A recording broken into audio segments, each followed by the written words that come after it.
Hey everybody, welcome back to Record-ology. We are live once again. What am I talking about? Stay tuned. If you're watching replay, you're like, what the heck? Make sure you've got your notifications turned on. You've got the bell selected, select all that good stuff. You won't miss it next time it comes around. If it's just a goofy time for you, I'm sorry. I tried actually today to do some that are earlier. Sometimes it doesn't work out. More on that in a minute. To everybody joining the live, thank you very much. Hit that thumbs up on the way in the door, if you would, please. And give me a shout out. Let me know you're out there. We will give a couple minutes for folks to gather. This time, I promise we're not going anywhere. We're not going to have any issues. We're just going to have fun. We're going to chat. We're going to shoot the breeze. We're going to just enjoy some more weekend time together. I love hanging out with you guys. I'm trying to stay hydrated, drinking some water, all that good stuff. One person's already like, I'm out. It went from like 1, 2, 1 was like out of here. So yeah, hit me up in the chat, thumbs up on the way in the door if you wouldn't mind. And we're just going to talk records. We're going to talk vinyl. We're going to talk turntables. We're going to talk whatever it is that you want to talk about. Now, for the people that this is the third live of mine today are probably maybe sick of it, not wanting to try again. But I assure you, I am back home. I am on a solid connection and good bandwidth, all that good stuff. So welcome in. Again, let me know where you're watching from, what you're up to today. I don't see anything in the comments so far. So either people are just being shy or maybe there's a technical issue with the chat system. It wouldn't be the first time. I'm going to try putting something in there myself. Let's just see what happens. Okay, mine went through. But yeah, let me know you're out there. And we'll talk about whatever you want. Any questions, any opinions, any stories, you got it. We'll just hang out for a while. So whether you're working on chores, you're resting, maybe you're up in the middle of the night, depending on where you're at, and you're trying desperately to fall back asleep, this ought to do it. It's pretty guaranteed to either put you to sleep or something of that nature. But I hope that's not the case. I hope you guys are enjoying the content. Absolutely. So what are we talking about? You tell me. What do you want to talk about? What records do you want to talk about? What questions do you guys have? Let me know all about it. Again, I still have no comments. 5 folks in here. Appreciate that. Come on in. Hit the thumbs up on the way in the door. There we go. The 5 loves. Hi, Ian from the UK. Hey, Ian, welcome in. Man, it's late for you, man. Oh, yeah, is it? What time is it? Oh, it's only 3. For some reason, my wife and I have both been thinking it's like 6 hours later than it is all day. So I guess we're still UK friendly time-wise right here. Managed to resurrect my dual CS5052 from the 80s. Sounds great. That's awesome. Only 1010. Okay, that's cool. So we're on track then for a decent time, hopefully for everybody. I'm sure somebody's in the middle of the night for them. So, 10 o'clock, it's not winding it down, ready for Monday. This might be your ticket to happiness. That's really, really cool. That's got to be a full-blown changer, I'm guessing. That sounds awesome. What did you have to do to it?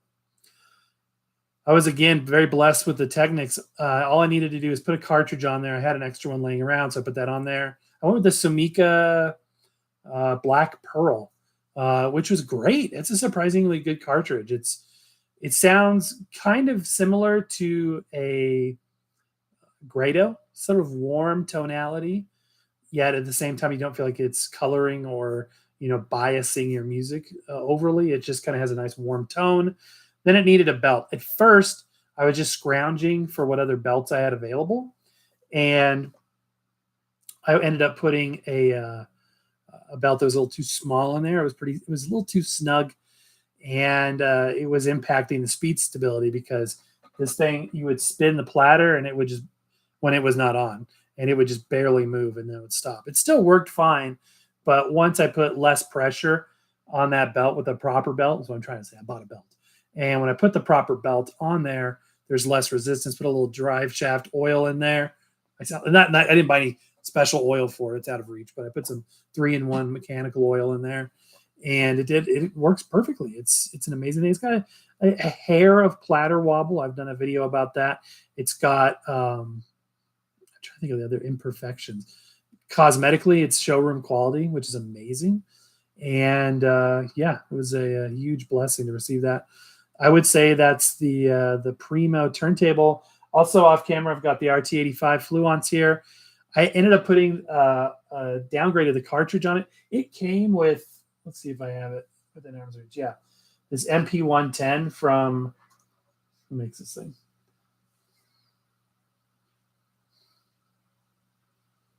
Who is this? What company is this? I forget who makes this. You'll have to tell me, but a Nagaoka. It's a Nagaoka MP110. And this was supposed to be the upgrade. They used to put the Ortofon 2M Red, which is the bonded version of that cartridge. And I know it was a 2M Blue, which would be the nude. I'm not 100% sure, but this was the upgrade. And that may or may not have been a real upgrade in terms of even their perspective. It could have been simply that they were having trouble sourcing that cartridge. I know there's a lot of issues sourcing Audio-Technica cartridges right now, which has led some companies to develop their own in-house solutions. But I was a little unimpressed. It sounded fine, but it sounded fine on the level of this guy right here, 3600L. And they were definitely not the same cartridge, but just as a visual. So yeah, it's a good cartridge, but as a supposed premium upgrade, I was a little unimpressed. And I only gave it maybe a week of listening to it, but I ended up putting on there, what is it? It would be an Audio-Technica 95E, VM95E. It's the one with the angled front. And it's a very good, that's a best bang for your buck cartridge. If you want a cheap upgrade, it's like a $35 cartridge. Anyway, I got that running, and that's a good turntable. And I like having the automatic and the changer, also having the manual. Because sometimes I like, that premium, super involved experience of, putting the stylus on. Sometimes I just want to load up records and, get my work done. And I got a couple of options. Jaime, following you from faraway Chile. Your program became my favorite as I study in England. No problem with English, though. My native language is Spanish. That's awesome. Welcome in, my friend. That's great. I have the Fluence RT85 Ortofon Blue. It's excellent. And I think there was so the blue's the nude, the red's the bonded. Besides that, they're identical. Michelle, welcome in. Appreciate you jumping on here. So yeah, I would love to do a show. I had what turntable did I get that had I had the red, which is the $100 one. Same cartridge, it's just the stylus is different. So if you can get the $100 one, the red, and then get a good deal on a replacement blue stylus, you can just plug it right on there. The only difference is nude versus bonded on the red. I would love to do a comparison. I had the red for a while. Ortofon, honestly, to me is kind of a little cool sounding. It's very accurate on the high ends. Again, this is all very subjective. What I hear may not be what you hear. What I hear is it sounds kind of colder, a little bit, not as warm. And therefore, it's not my absolute favorite. I do love my Ortofon DJ cartridge, which is up here right now. It's in my reserve slot there. You can just barely see orange on the side of your screen there. That would be the edge of it. I just love that because it looks cool. It's a fine cartridge. It sounds a little warmer, in my opinion, than the OM Red. I also love, and I bring this out sadly every once in a while. Why is it sad? We'll soon find out. I have an Ortofon, very nice cartridge. Very nice cartridge. The best cartridge for playing 78s. This is the Ortofon OM 2M. Keep saying OM 2M 78. It is literally designed to play shellac records. As you can see there's a major problem. Can you spot it? That's right. There's no cantilever because yours truly took my thumb by accident and doink, and it just popped right off. So I need to buy a new stylus for it. The stylus housing is the entire gray piece. So it's the same form factor as the red and the blue, but this is a mono cartridge designed for 78s, and it's a wonderful thing. That's okay, though, actually, right now, because neither of these spin 78. I may, in the future, at some point, look at upgrading the RT85 back to something along the lines of an LP120 or LP140, something like that. I think that would be a good unit. The Crosleys, even though they're made by the same company, the C200 and C100, are made by handpin. The problem is that they only are 2-speed. And you may say to yourself, well, you just press the 2 buttons and it makes it the 3rd speed. Well, they really don't have that feature. Even though they've got the knockout for the motor speed adjustment, you could put a variable resistor in there and tweak it, but I haven't taken that step yet. Short of that, I don't really have a need to invest in that cartridge right now. I would much rather invest in this guy. Showing this last night. This Empire cartridge that came with the Technics. It also has a big, like in this case, I think it kind of a clear orange housing with the stylus, and it's missing that. So yeah, would like to give this a listen. Apparently it's a pretty decent vintage cartridge. It's odd how many cartridges I have in arm's reach there. Kay Hewitt says, greetings from Hampshire, England. Welcome in, my friend. What record would you recommend for chilled Europop? Perhaps Balaic vibes, lo-fi, not expensive. Wow, that's very expensive. So let me, at the outset, say that I don't have a lot of experience in this realm of music. However, one thing that comes to mind, and you guys have heard it on the show before, would be a band from the UK called Emil's Telegraphic Transmission Device. It's sort of I would call them sort of an 80s synth pop. A couple of 45s. They sent me 45s, LPs. LPs are behind this, on this wall back here. CDs, tapes, everything. It was really cool. And there's a 7-inch record. Okay, quiz time. What famous author? All right, and what's cool about that is I can actually play you some of this because it's not going to hit any content matches. So let's actually listen to a record. I don't get to do this much on the live. So we are going to, I think it's on this input. I got 2 mechanical switches. I run a little differently than a lot of folks. I don't use Oscar Wilde, exactly right. I don't use this receiver and power my speakers off of that. I use mechanical switches. I got 2. I've got switch number 1 is in this cabinet for everything in here. Switch number 2 is off camera over here. And I pick my input. It's a mechanical switch. And then that is fed to my powered speakers. I have 2 sets of powered speakers. I have one for music. And then I've got another set that I use for my daily work. One set's a Presonus Aris 4.5. That's my work speakers for the endless conferences that I'm in. And the other one are my Fluence AI 41s, which it's weird they call them 41s because I think it's a 5.5-inch speaker. I'm not sure, but they both sound really nice. And a subwoofer as well. Okay, let's listen to a little Emil's Telegraphic Transmission Device. This is a 45 RPM 7-inch single. And we're going to be listening on the that cartridge I was just telling you about. This is, see if I can remember it now. This is the Audio Technica AI91, no, VM95E. Sounds good. Let's try that. Let me dust off this record real quick. I'm not sure how this is going to sound. It should sound good. The microphone is kind of pointed away from the speakers, but they're close to it. So let's give this a listen. I don't even know if I'm on the right input. Yeah, we're on the right input. Here we go. Emil's Telegraphic.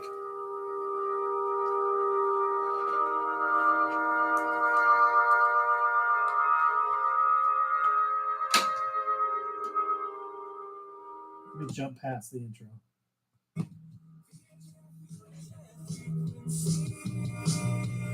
The semblance is really bad.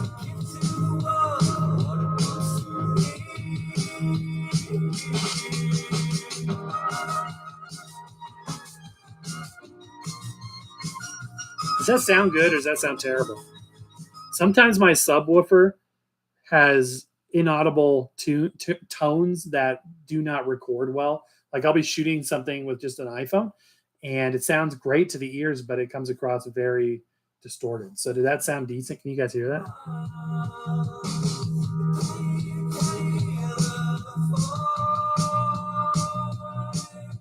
I don't know. You guys have to let me know. If you want more of it, we'll play more.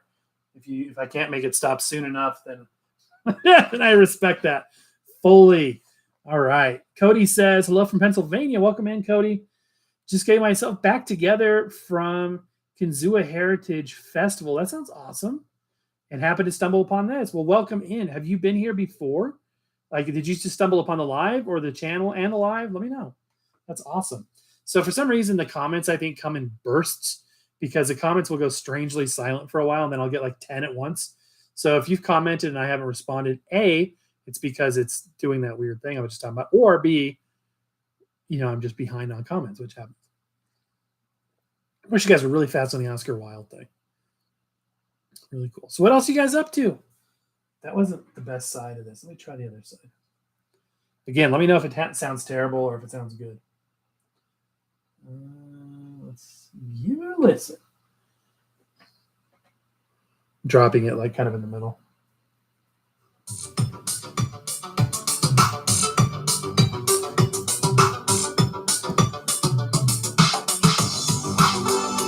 Okay, you've been here before, Cody. Great. Sorry about that. I wasn't sure if you meant the channel or the live. Does that sound decent coming through the mic?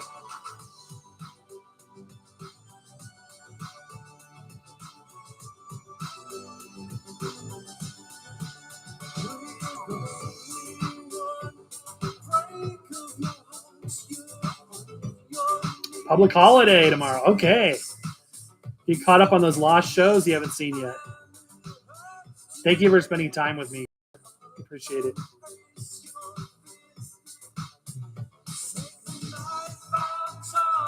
Does that sound decent? Like, can you hear the audio? Does it sound clear enough? Alex from Greece, welcome in.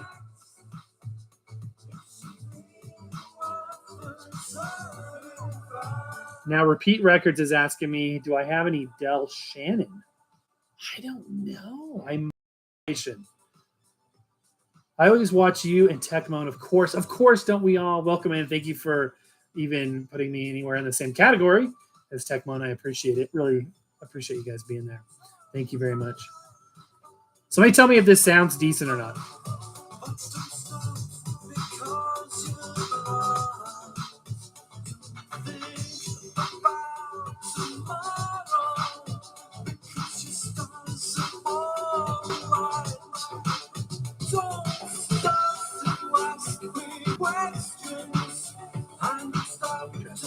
So it sounds good enough. It doesn't sound probably that good because I got a fan on in here. I got a directional mic pointed away from the speakers. Anyway, that would be a possible answer to the question.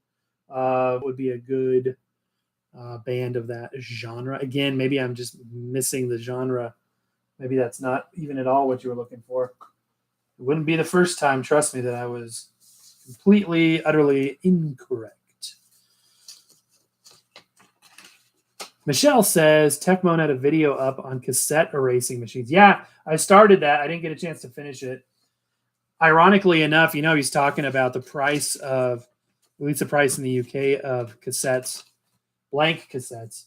And I was at a shop today, a vinyl shop. In fact, that's the point of, if you ever wonder why the title of this is, what happened, it's because we tried to go live twice today. It didn't work out right. It does sound like Depeche Mode a little bit. It does, yeah. Like Personal Jesus kind of sounding. Yeah. Anyway, those guys are great. They're really cool. They even sent me a backstage pass for a concert that I would love to go to, but I don't know if I could. But I got a backstage media pass to that band. That's really cool. What was I trying to say? Yeah, the price of the cassettes. It was literally like $5.99, just like he was saying. Now I know US dollars to pounds don't, equal, but it was just kind of funny because it was literally $5.99, just like he was saying. And interesting show. Yeah, absolutely. Okay. Bruce says, I'm in the middle of rebuilding a Denon DP301 that I picked up from my neighbor, and it's quite rough, but it plays. Advice. Let's take a look at a Denon DP301. I've got this really cool gadget on my computer called Google, and I shall look at said turntable. Okay. Denon DP. Oh, cool. That's cool. I love how the side of the platter kind of has a sloping angle of the plinth going up to it. And can't tell from these pictures, but is that a digital readout on speed? I think it's sick. I love this. I love that. That's a cool looking turntable. Let me guess. That's probably late 80s. It's hitting me as late 80s. I love it. That is so cool. Advice would be, let's see, is this direct? It's direct drive. Clean and lubricate would be my suggestion. Obviously, there's no belt. Depends on what issues you're having with it. What's it doing, or what are the symptoms you're seeing? That's cool. I like that. Alex says, I have a question about my Audio Technica ATLP3 turntable. What platter mat do you suggest instead of the rubber one? The rubber one is a kind of annoying because it's a magnet for stuff. Have you noticed that? And I don't think rubber's that good for static either. So my suggestion, I love that turntable. Oh, I love it. If it just had something to control the speed. It says if you dig into the specifications, it says it's got a servo control motor or something to that effect. And when I have clocked it, it's been pretty dang accurate. That being said, one thing I love so much about the Technics is the strobe markings built in. So I've got, you know what? Let's look at them. Speaking of mats, I've got a bunch of different types down here. Let's talk about them. So you've got rubberized cork. So thick rubberized cork. This is a Crosley turntable mat. I don't know if they still sell this or not. It's fine for what it is. If you like a rubbery, corky kind of thing. We did a show a couple years ago where we compared the two. This is a weird one. This is a carbon fiber mat, and the differences in audio and sonic differences between these are so minute. You have to be like, do I hear it? Yes, I think I hear it. No, I think that was just my breathing. On this side, we've got kind of a felt surface there. And I think the idea is you put this side down, the carbon fiber down, and then put the record here, and that allows the label to protrude. When it spins with this carbon fiber pattern, it'll give you a headache quickly. But that's one idea. What else do we got? I'll save that for last because that's my recommendation.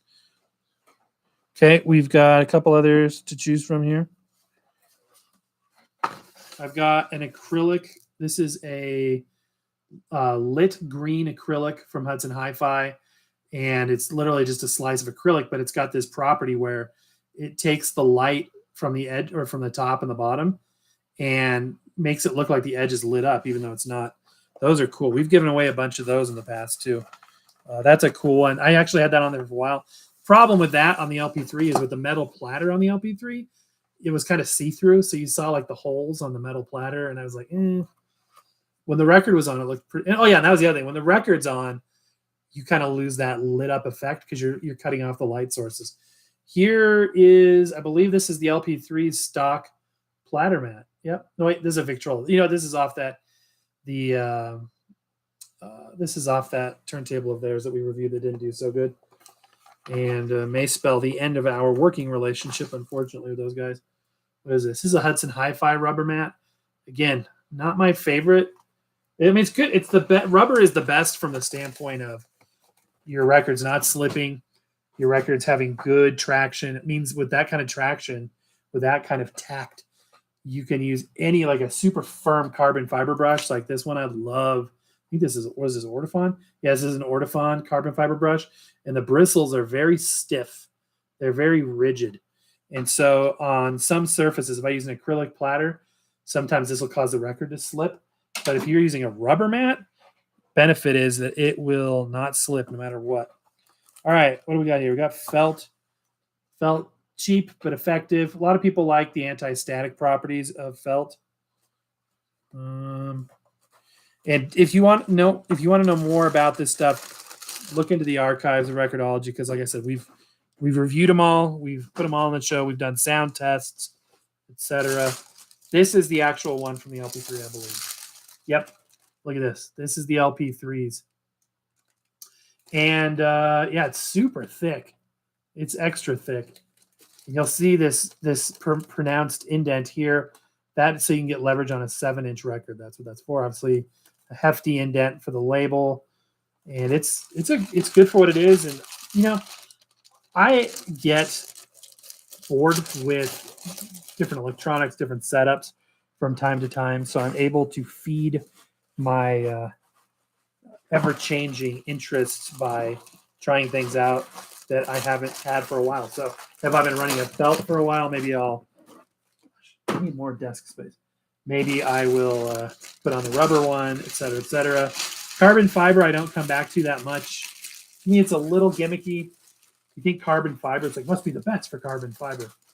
But it's just, same thing with a rubberized cork. I'm not a huge cork fan. That's where that, I was looking for my mouse pad. All right, glad I found that. Okay, cool. What else is in there?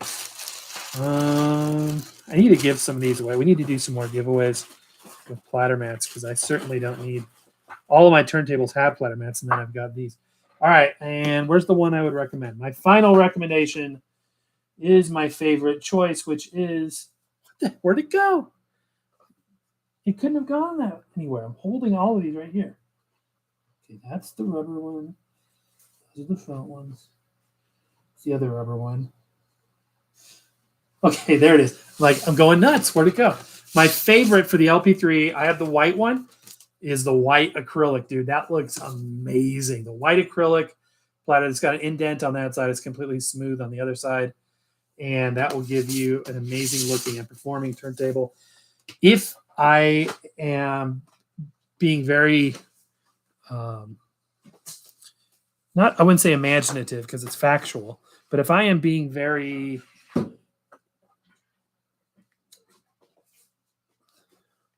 generous, then I would say that acrylic sounds a bit brighter, but it's so minimal. It's so minimal. It's not a huge, huge difference by any means. I need to switch out this mouse pad while I'm thinking of it. The reason why is I have a rigid mouse pad, which I love. I love this a lot. My son gave this to me. It's got a built-in charging thing. You plug this into USB, of course, and then you can charge your phone while you're working. The problem is it's rigid. It's not flexible. And right where my mouse needs to be is over the corner, one of the corner pieces of my desk. So it angles down, which means this ends up being like a teeter-totter, driving me nuts. So until I find a better solution to use that, I'm going back to this for now. So there you go. More than you ever wanted to know on those guys. But that's what I've got to say about that. That's all I've got. That 20-minute ramble is all I have to say about that. Okay, getting caught up on comments. Okay, so it's a Denon 30L. All right, let me look at that. Denon 30L.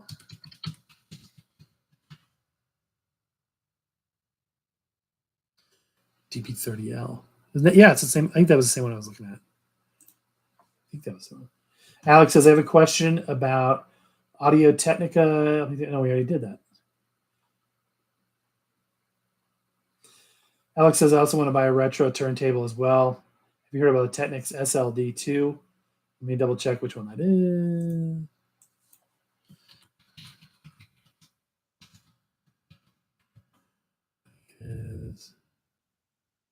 Yeah, this is very similar to, not very similar to mine, but it's from the same era. So the D indicates direct drive, which if you're a direct drive kind of person, that's good. It looks good to me. It's got the same gimbal as my turntable. Yeah, a lot of similarities. So I'm guessing that's 79 to 82-ish. So yeah, it looks like the prices on those can be pretty good. I see everything from $17 to $260. So that's cool. Michelle says, I've got my Sony turntable in my lounge. That's awesome. Repeat Record says, these live streams are always fun because you actually interact with the audience. I try to.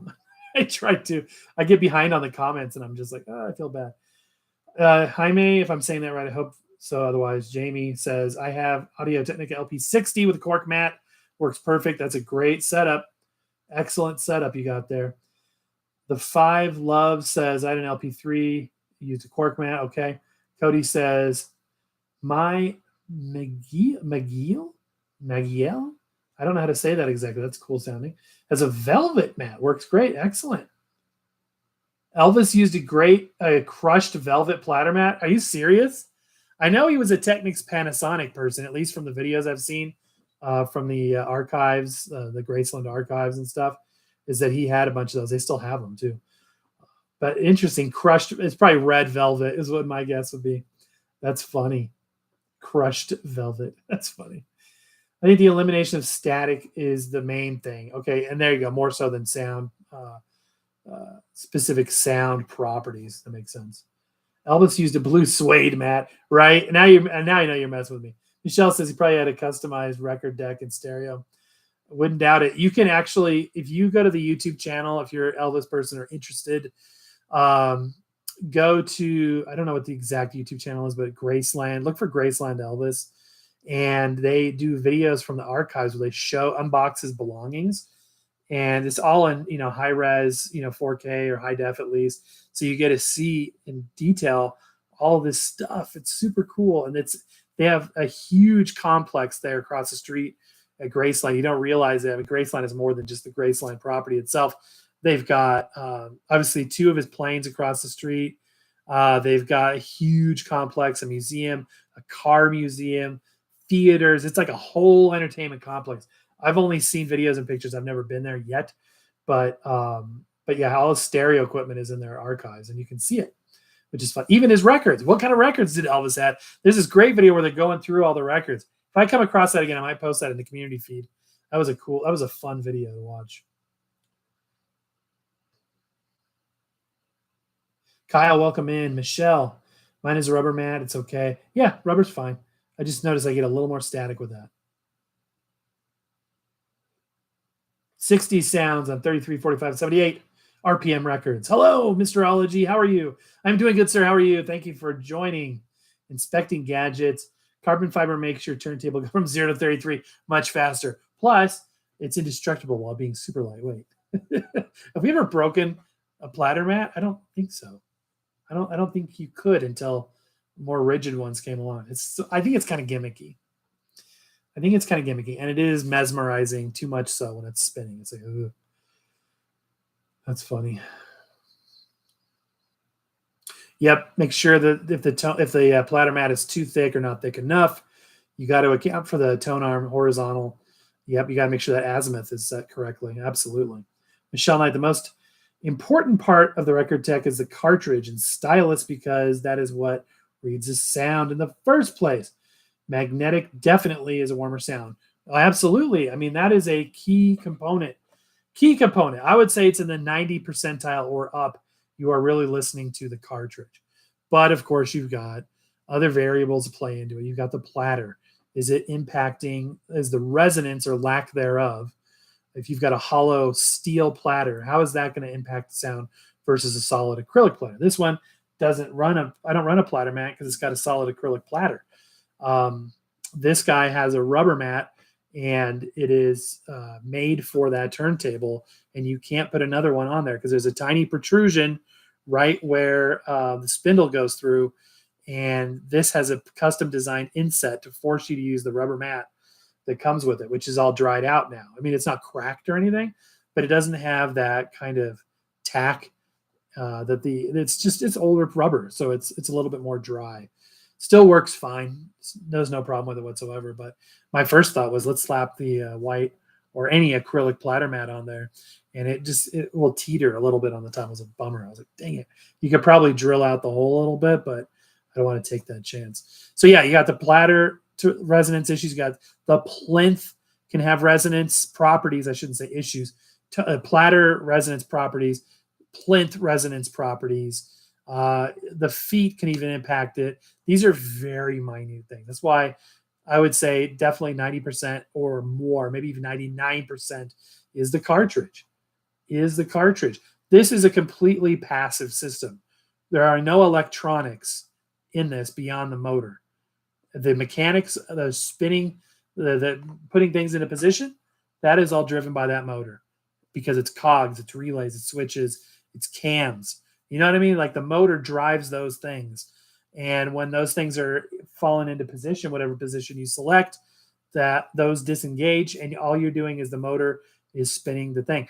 There is no preamplifier in this turntable. It's also not a preamplifier in the RT85. So I got external preamps running. By the way, if you need a good preamp, check out our recent video, not the last video, the one before that. Reviewed a quite good preamp, $100 preamp. Anyway, so yeah, there's nothing electronics, and the cartridge is obviously a transducer, so it is not receiving electricity. It's not consuming power. It is generating it through its transducer technology, taking mechanical information, mechanical energy, and transforming it into electric information, which gets amplified and we hear it as sound. So there are things, and if you have a turntable with a built-in preamp, obviously that's going to impact your sound too. But those are all very minimal. I would say if I had to guess, the cartridge is 98% of the sound in most cases. If you've got, and that's for a turntable that is a component turntable. For a suitcase, an all-in-one, a portable, a good, bad, or ugly one, there's more impact. Like you can have a great cartridge on there, but chintzy little speakers, and that's not going to do anybody any good either. You know what I mean? So that's going to degrade it. So there's a lot of impacts along the way for those. But for a component level, 98% is the cartridge, which is another reason why people like these types of turntables. They're what's the terminology? They are transparent. They don't impact the sound. You know, the cartridge is something you choose because of its sound. It's an instrument. It has sound properties. So you choose that as part of it, like you choose your speakers. But things like the turntable should be neutral.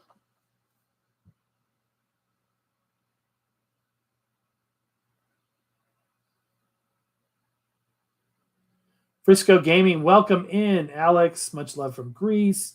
That's awesome. Kyle, I'm working on getting money for the 45 RCA Victor record player that's at a local antique store. They want $65 for it. Interesting, Kyle.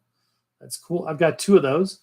I've got a 45J and a J2. The 45J works. The J2 does not. Those are interesting. Some people love them.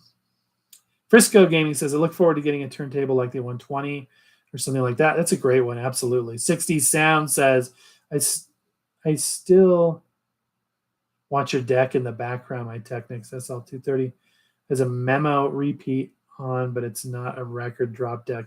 Yeah, the memo repeat.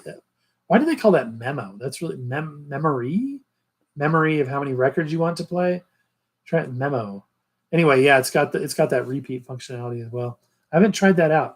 I have loaded it up with 6 records.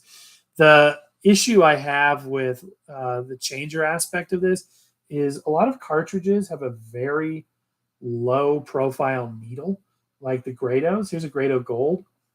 And you can see that the stylus itself looks like it's got a decent rank angle, 45. But once there's, the 1.5 grams this thing runs at, it's so low. It's so low that, talking vertical tracking angle, even with one record, it's you feel like it's just barely not scratching the record.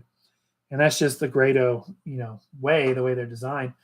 But when you get 6 records and it gets taller, and that the back of this tone arm, at least I don't believe the back raises up. So you lose a little bit of that horizontal on the tone arm there. You can see right now it looks like it's coming down at an angle, and maybe it's designed. It's actually pretty horizontal. No, in the rest it is down. There might be some give there, but a changer isn't an audiophile primo sound situation because you've got those VTA issues. That being said, another reason why I like this VM95E is the rake angle is significant, and you've got plenty of room. But when you load that changer up, you run out of clearance, if that makes any sense.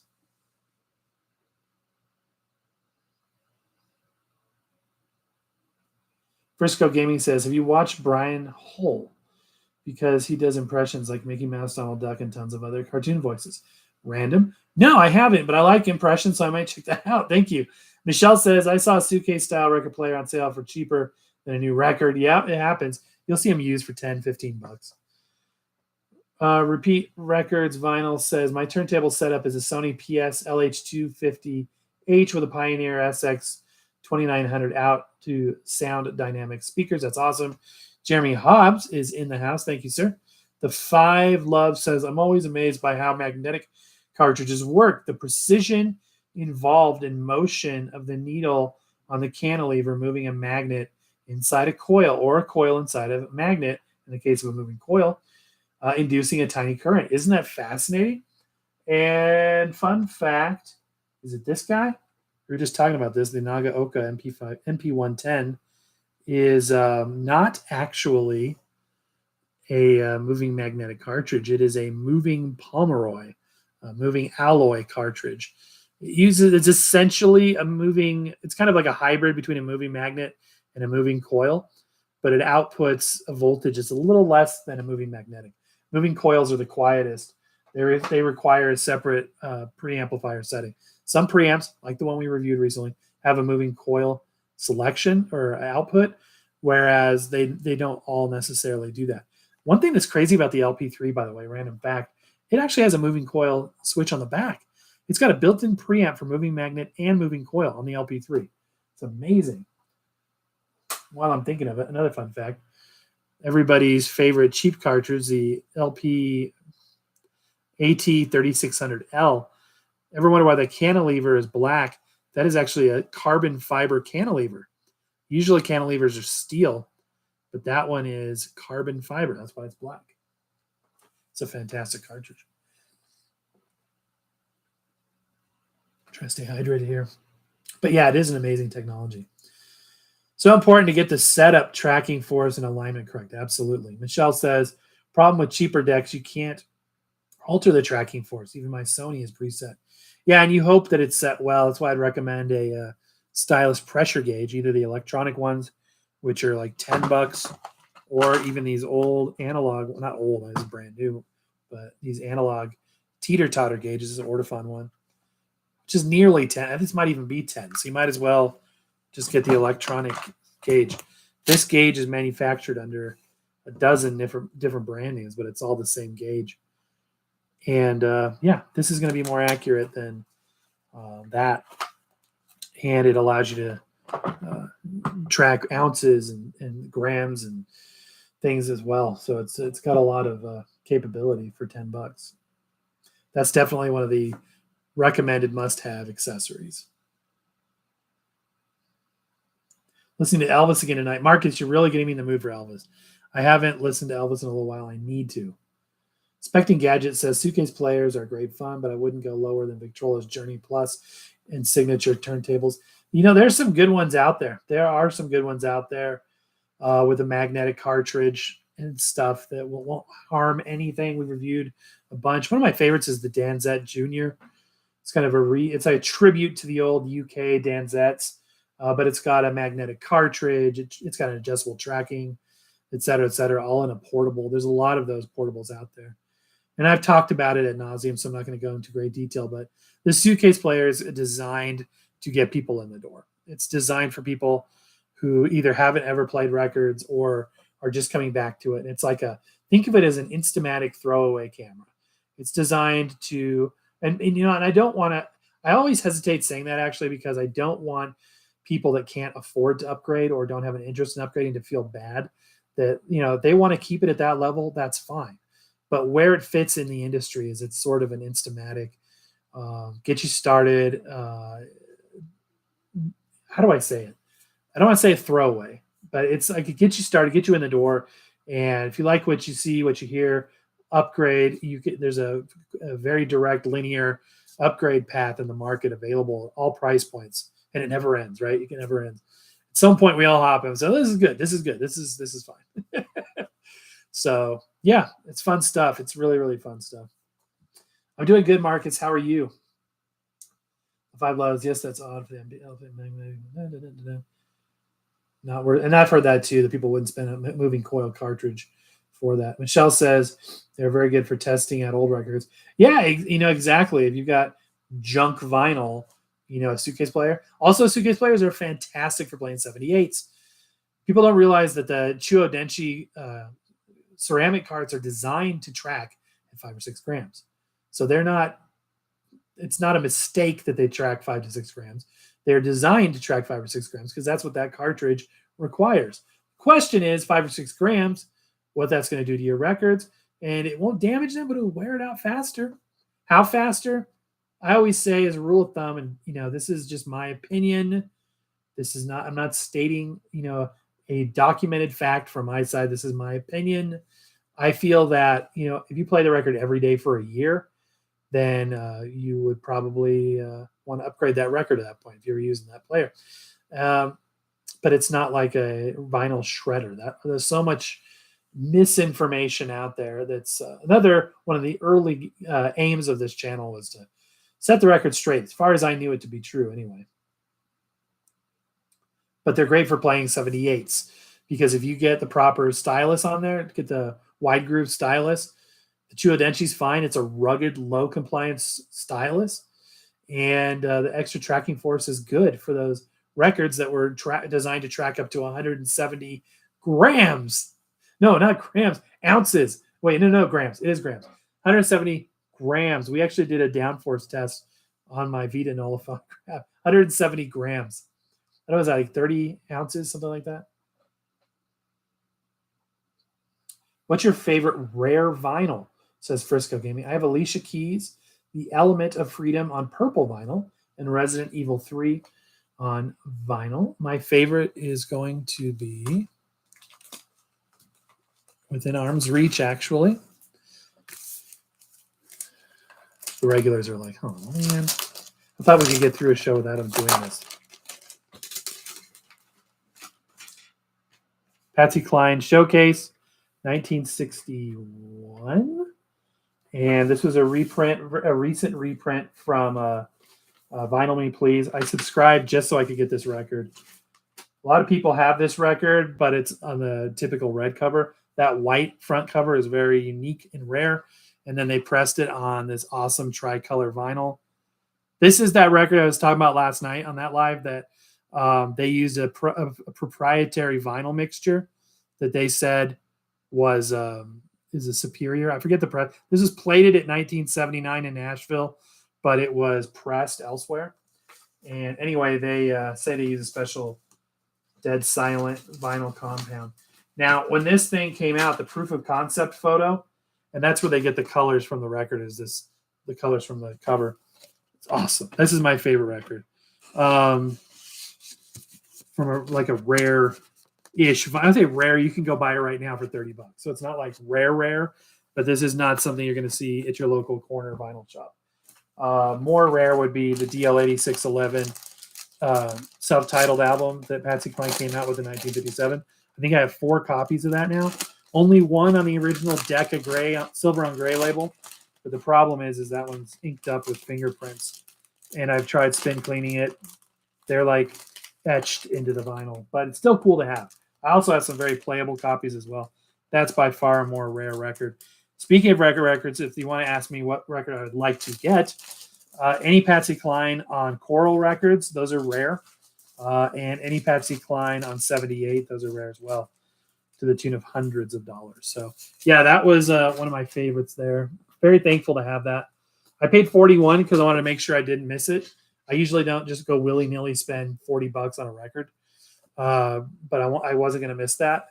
Turns out they only sell after the record of the month if they don't sell all of their if the members don't get all the initial pressing, because that's done now. It's over with. But if they do have extra stock, which they do, you can go now and buy it for like $30 some odd, which is highly recommended. It's great sounding. It was newly mastered. Somehow they got a hold of an album reel. Almost all the masters of Patsy Cline are destroyed because of the 2008 Universal fire. But somehow they got a hold of an album reel. Person I know on the inside, industry inside, not inside at MCA, told me they think that it was probably a Canadian album reel, mono album reel. They use that to remaster it. I've been trying to get a hold of the engineer because I would love to talk turkey about the mechanics of how that came to be. Okay. Michelle says, was interested in your damage test you did with Judy Collins LP. Guess you destroyed that one. Yeah, we use that. We use that as a test subject from time to time. We've done some interesting damage tests before. We have. Jeremiah says, can cartridges wear out? There's about a secondhand one. I've never heard of a cartridge wearing out. Obviously, the stylus can wear out, but people use vintage cartridges forever. People are gonna be like, of course they can. Pretty much, I wouldn't think so. This old Empire cartridge, this vintage cartridge, this is probably new with the Technics when it came out. If I got a new stylus for it, it'd be fine. So yeah, I would say no. No damage to the cartridge. I suppose everything that's got moving parts could technically wear out, but I've never heard of that happening. Kyle says, also have an old Glacier Steers turntable. I haven't even heard of that. That's cool. Hit the like button. Such a great channel. Thank you, Inspecting Gadgets. Yeah, if you guys could hit that like button, I appreciate it. Cody says, I think you're trying to say as a nice little gateway turntable. That was what I was trying to say. Thank you very much. Frisco Gaming says, oh, back in spring break, I bought a Johnny Coltrane and love Supreme's acoustic sounds vinyl, but I paid $25. Got lucky, and the record's a perfect condition. It's awesome. Yeah, that's some good music there. Jeremiah says, but the semblance is terrible. The stylus is terrible. The stylus is new, says Jeremiah. Okay, so it's got interesting. So other things can play. That's a good question. Other things can play a factor in semblance. So I would think the biggest thing for semblance issues would be like cartridge alignment, making sure that it's aligned properly, making sure that the everything is tracking accurately. Because one thing that happens if your azimuth is off or your cartridge alignment is off, this is azimuth. That's what I'm trying. Then you can lose the S's go first. Your semblance goes out first. So that could be one thing. Also, you might want to research the power output. This is something I learned maybe a couple of years ago from one of you guys, that different cartridges output different voltages and different preamplifiers output different voltages. I think that was it. I think preamps handle and output different voltages. So you may have a little bit of a mismatch. Maybe it's putting out too much voltage. Maybe it's a little too loud and requires a different type of preamp. So you may try mixing and matching with preamps. What kind of cartridge is it again? Is it something that, tell me what one you got. It depends on what realm you're in. If you're in like a $1,400 cartridge realm, then I can see investing the time and energy to figure it out. If you're in a $30 cartridge realm, you may just want to cut your losses and move on to something else. I've never had a semblance issue I couldn't fix within like 5 minutes.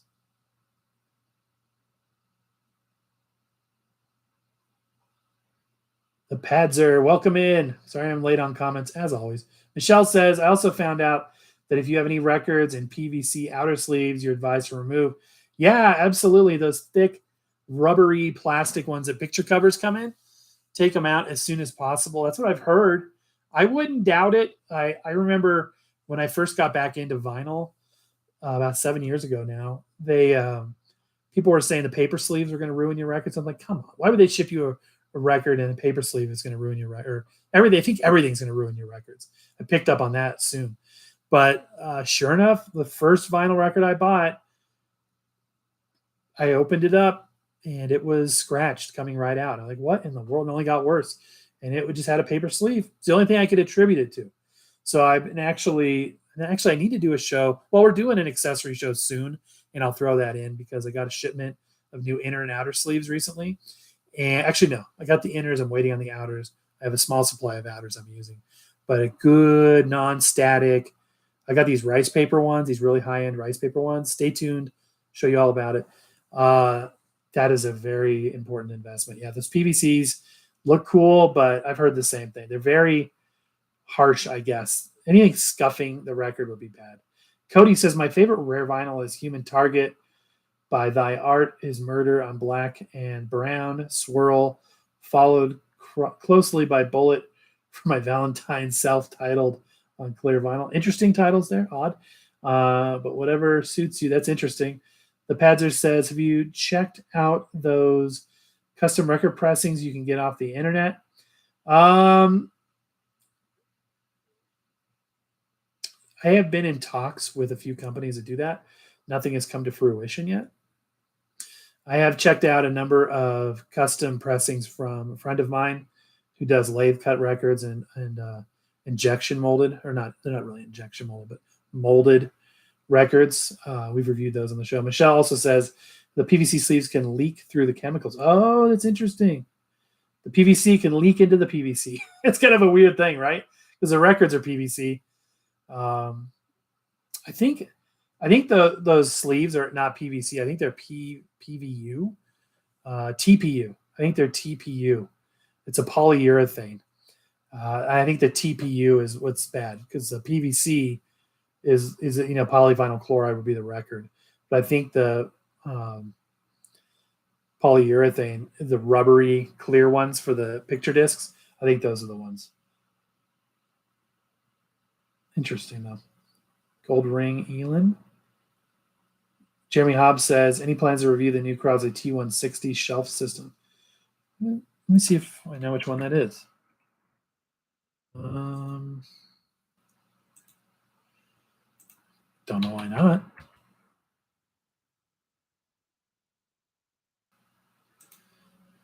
T160, you say?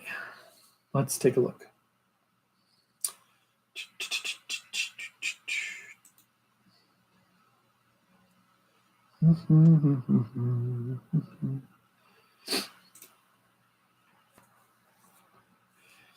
T160. T400s are $100 right now, guys. 109. It's very, very similar. It's made by Handpin, so it's the same company that makes the LP120s and the LP3s and the LP60s. But Crosley's T400, the only downside is the thing's got a plastic platter. If it had a metal platter, it would be dollar for dollar with the LP60s. That being said, if you want an automatic LP60 and only have $100, which is what the LP60s used to cost, then you might be in luck. Check that out. We've reviewed it years ago. Right there. They don't have it on their website, which is kind of weird. Okay, so it's $189. Oh, no, I don't think I've seen this. Thanks for the tip. You know what this reminds me of? Okay. No, that's weird. Okay, no, this is different than what I thought. Yeah. It's got a ceramic or it's got a magnetic cartridge. That's cool. I'll have to check that out. Thanks for the tip. That's really cool.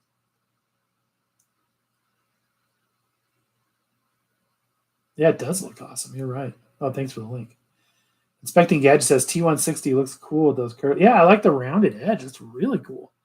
Awesome. All right, guys. Well, a couple more minutes. If you have any final comments, I appreciate you guys joining as we're getting ready to wind up our weekend and gear up for another fun week of work.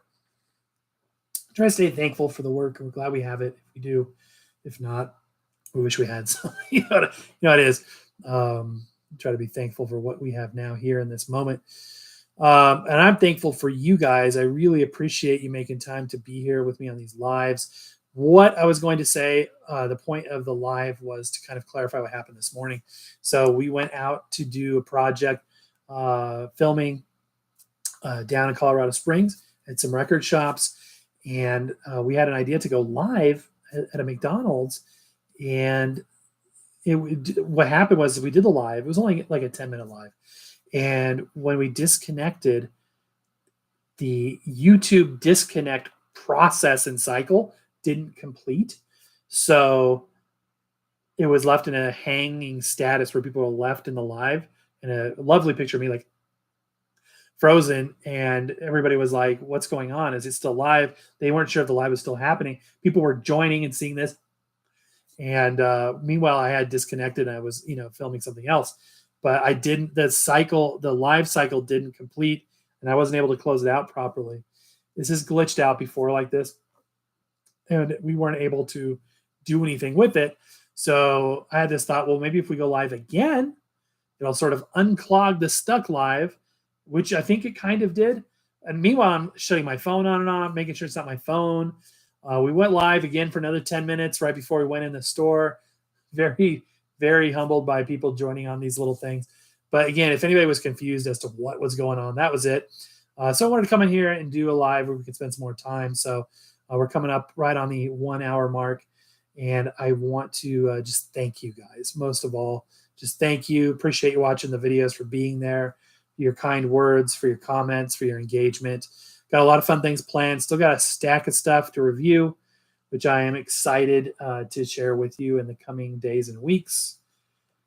Random question, but do you know anything about The Laughing Gnome by David Bowie on 7-inch single from 1967? I heard it was rare. No, I haven't heard about that one. Sounds interesting. It must be rare. I mean, it sounds interesting. I'll have to check that out. You guys were telling me last night about some other band that was like a comedic band. I have to check that out too. Very, very cool. All right, my friends, that's going to do it for today. Happy record hunting. Thank you so very much, Mike. Good evening to you as well. And to everybody for joining. Thank you. Cheers. Have a wonderful night. God bless. We will see you next time.